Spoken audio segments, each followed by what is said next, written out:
ബിനിലേക്ക് പോവുകയാണ്. ബിനിൽ, ഈ കോടതിയിൽ നിന്ന് എത്ര രൂക്ഷമായ പരാമർശമാണ് ഉണ്ടായിരിക്കുന്നത്? അതിൽ ഹേമ കമ്മിറ്റി റിപ്പോർട്ട് ഇത്രയും അധികം കാലം പൂഴ്ത്തിവെച്ചതിന് എതിരെ അടക്കമുള്ള വിമർശനങ്ങൾ ഉണ്ടാകുന്നുണ്ട്. എന്നിട്ട് പോലും ഈ കൃത്യമായ ഒരു പ്രതിയെ മുൻകൂർ ജാമ്യാപേക്ഷ നിരസിക്കപ്പെട്ടതിന് പിന്നാലെ ലൊക്കേറ്റ് ചെയ്യാൻ പോലും പോലീസിന് കഴിയുന്നില്ല എന്ന് പറയുന്നത് എന്തൊരു ഗതികേടാണ്?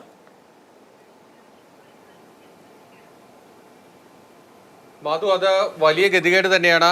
നമുക്ക് ഒരു 2 വർഷം പുറകോട്ട് പോകുന്ന ഒരു ദൃശ്യം മലയാളികളെ ഓർമ്മപ്പെടുത്താം. അതായത് 2022 ഫെബ്രുവരി മാസം 5-ാം തീയതി അന്നാണ് ദിലീപിനെതിരെ 2ാമത്തെ കേസിൽ ഹൈക്കോടതിയിൽ മുൻകൂർ ജാമ്യ ഹർജിയുടെ വിധി വരുന്നത്. അന്ന് ആ വിധി വരുന്ന സമയത്ത് നമ്മൾ മാധ്യമങ്ങളെല്ലാം തന്നെ ദിലീപിൻ്റെ ആലുവയിലെ വീട്ടിലുണ്ട്.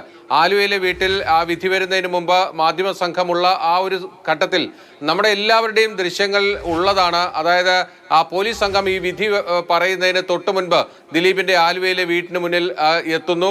അതായത് വിധി ദിലീപിനെതിരാണ് എങ്കിൽ ആ ദിലീപിൻ്റെ വീട് പരിശോധിക്കുക, ദിലീപ് ഉണ്ടെങ്കിൽ കസ്റ്റഡിയിൽ എടുക്കുക, ആ ഒരു ഉദ്ദേശത്തോടുകൂടി ക്രൈംബ്രാഞ്ച് സംഘം അന്ന് ആലുവയിലെ ദിലീപിൻ്റെ വീടിന് മുന്നിൽ കാത്തു നിൽക്കുകയായിരുന്നു. ഹൈക്കോടതി വിധി അനുകൂലമായാൽ ഉടൻ നടപടിയിലേക്ക് പോകാൻ. ഇവിടെ അത്തരത്തിൽ ഒരു നീക്കവും ഉണ്ടായിട്ടില്ല എന്നതാണ് ഏറ്റവും പ്രധാനം. കാരണം സിദ്ദിഖിനെതിരെ ഈ കേസ് ഉണ്ടാകുന്ന ആ ഘട്ടത്തിൽ, ആദ്യ ഘട്ടത്തിൽ തന്നെ കുറച്ച് ദിവസം ഒളിവിൽ പോയിരുന്നതാണ്. പിന്നീട് ഹൈക്കോടതിയിൽ മുൻകൂർ ജാമ്യ ഹർജി നൽകിയ ശേഷമാണ് സിദ്ദിഖ് പുറത്തേക്ക് വരുന്നത്. അതുകൊണ്ട് തന്നെ സിദ്ദിഖ് തനിക്കെതിരായി ഒരു ഉത്തരവ് വന്നു കഴിഞ്ഞാൽ ഉടൻ മാറി നിൽക്കാനുള്ള സാധ്യതകളൊക്കെ തന്നെയുള്ള ഒരാളാണ്. ഇത് പ്രത്യേക അന്വേഷണ സംഘത്തിനും പോലീസിനും ഒക്കെ തന്നെ അറിയാവുന്ന കാര്യം കൂടിയായിരുന്നു. പക്ഷേ യാതൊരു തരത്തിലുള്ള മുന്നൊരുക്കങ്ങളോ പരിശോധനകളോ ഉണ്ടായില്ല എന്നതാണ് ഏറ്റവും പ്രധാനപ്പെട്ട കാര്യം. നേരത്തെ അനന്തകൃഷ്ണൻ സൂചിപ്പിച്ചതുപോലെ ഇപ്പോൾ ഈ ജാമ്യം തള്ളിയ ഉത്തരവ് വന്ന് 24 മണിക്കൂർ കഴിയുന്നു. സിദ്ദിഖ് എവിടെയെന്നത് ഇപ്പോഴും അജ്ഞാതമായി തുടരുന്നു. പോലീസിന് യാതൊരുവിധ വിവരങ്ങളുമില്ല. SIT ഇത് സംബന്ധിച്ച എവിടെയെങ്കിലും പരിശോധന നടത്തിയതായി നമുക്ക് ഇതുവരെ വിവരങ്ങളില്ല. സിദ്ദിഖിന്റെ 2 വീടുകളുണ്ട്, ആലുവയിലും അതോടൊപ്പം തന്നെ കാക്കനാട് പടമുകളിലും.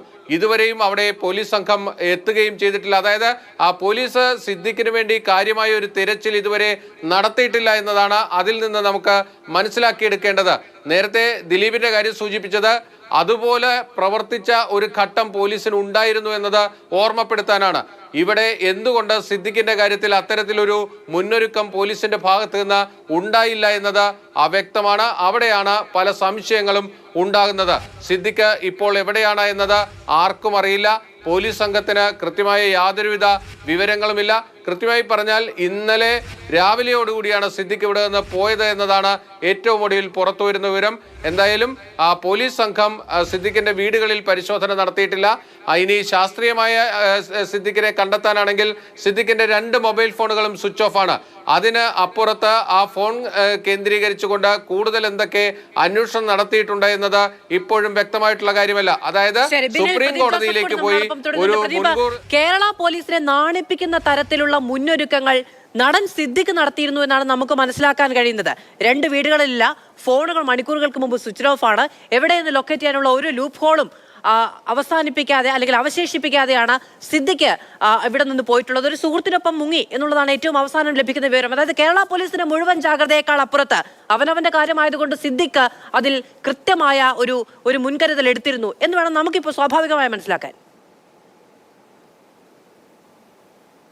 തീർച്ചയായും അത് പോലീസ് നടത്തിയ മുന്നൊരുക്കത്തെക്കാൾ വലിയ മുന്നൊരുക്കം സിദ്ദിഖ് നടത്തി എന്ന് തന്നെ പറയേണ്ടിയിരിക്കുന്നു. കാരണം സിദ്ദിഖിന്റെ മുൻകൂർ ജാമ്യാപേക്ഷ ഹൈക്കോടതി ഇന്നലെ വിധി പറയും എന്നുള്ള കാര്യം നേരത്തെ തന്നെ മാധ്യമങ്ങൾക്കും പോലീസിനും ഒക്കെ അറിയാവുന്ന കാര്യമാണ്. പക്ഷേ സിദ്ദിഖ് എവിടെയെന്ന് ലൊക്കേറ്റ് ചെയ്യുന്നതിൽ ഒന്നുകിൽ പോലീസ് ശ്രമിച്ചില്ല, അതല്ലെങ്കിൽ പരാജയപ്പെട്ടു എന്ന് തന്നെ കരുതേണ്ടിയിരിക്കുന്നു. അതേസമയം വിശ്വസനീയമായ ചില കേന്ദ്രങ്ങളിൽ നിന്ന് ലഭിക്കുന്ന വിവരമനുസരിച്ച് ഇന്നലെ മുൻകൂർ ജാമ്യാപേക്ഷ തള്ളിക്കൊണ്ടുള്ള ഹൈക്കോടതി വിധി വരുമ്പോൾ സിദ്ദിഖ് കൊച്ചി നഗരത്തിലെ ഒരു ഹോട്ടലിൽ ഉണ്ടായിരുന്നു. മുൻകൂർ ജാമ്യാപേക്ഷ തള്ളിയ വിവരം അറിഞ്ഞ് ഉടൻ തന്നെ സിദ്ദിഖ് ചില സുഹൃത്തുക്കൾക്കൊപ്പം ഇവിടെ നിന്ന് മുങ്ങുകയായിരുന്നു. പിന്നീട് എവിടേക്കാണ് സിദ്ദിഖ് പോയത് എന്നത് സംബന്ധിച്ച് ആർക്കും ഒരു വ്യക്തതയില്ല. പോലീസ് പലയിടങ്ങളിലും അന്വേഷണം നടത്തുന്നു എന്നൊക്കെ പറയുന്നുണ്ടെങ്കിലും കാര്യമായ അന്വേഷണം ഒരിടത്തും തന്നെ നടത്തിയിട്ടില്ല. അതുകൊണ്ട് തന്നെ സിദ്ദിഖിനെ കണ്ടെത്താനും കഴിഞ്ഞിട്ടില്ല. മറ്റൊരു പ്രധാനപ്പെട്ട കാര്യമെന്ന് പറയുന്നത് ഇത്തരത്തിൽ ഹൈക്കോടതി വിധി വന്നതിന് ശേഷം സിദ്ദിഖിന് നഗരത്തിൽ നിന്ന് പുറത്തേക്ക് കടക്കാൻ സാധിച്ചിട്ടുണ്ടെങ്കിൽ അതിന് ഏതെങ്കിലും തരത്തിലുള്ള കണ്ണടക്കലുകൾ ഏതെങ്കിലും ഭാഗത്ത് നിന്ന് ലഭിച്ചിട്ടുണ്ടോ എന്നുള്ളതാണ്. നമുക്കറിയാം സിദ്ദിഖ് എന്ന് പറയുന്നത് ഒരു സാധാരണക്കാരനല്ല. കേരളത്തിന്റെ ഏത് ഭാഗത്ത് ചെന്നാലും ആളുകൾ തിരിച്ചറിയുന്ന പ്രശസ്തനായ ഒരു സിനിമാ നടനാണ്. അതുകൊണ്ട് തന്നെ അങ്ങനെ ഒളിച്ചിരിക്കുക കണ്ടുപിടിക്കുക എന്ന് പറയുന്നത് അത്ര എളുപ്പമുള്ള ഒരു കാര്യമല്ല. പക്ഷേ ഹൈക്കോടതി വിധി വന്ന് 24 മണിക്കൂറായിട്ടും സിദ്ദിഖ് എവിടെ എന്നതിന് പോലീസിന് ഒരു ഉത്തരം കണ്ടെത്താൻ സാധിച്ചിട്ടില്ല. ഉത്തരം കണ്ടെത്താൻ സാധിച്ചില്ല എന്ന് മാത്രമല്ല, കൃത്യമായി ഏതെങ്കിലും ഒരു സ്ഥലം കേന്ദ്രീകരിച്ച് തെരച്ചിൽ തുടങ്ങുന്നതിനും ഇനിയും കഴിഞ്ഞിട്ടില്ല. കാരണം നിലവിൽ സൂചനകളൊന്നും ലഭിച്ചിട്ടില്ല എന്നതുകൊണ്ട് തന്നെ. അതേസമയം സിദ്ദിഖ് സ്വന്തം വാഹനം മാറി. തിരികെ വരാം. ബാലഗോപാൽ നമ്മളോടൊപ്പം ഡൽഹിയിൽ തുടരുന്നുണ്ട്.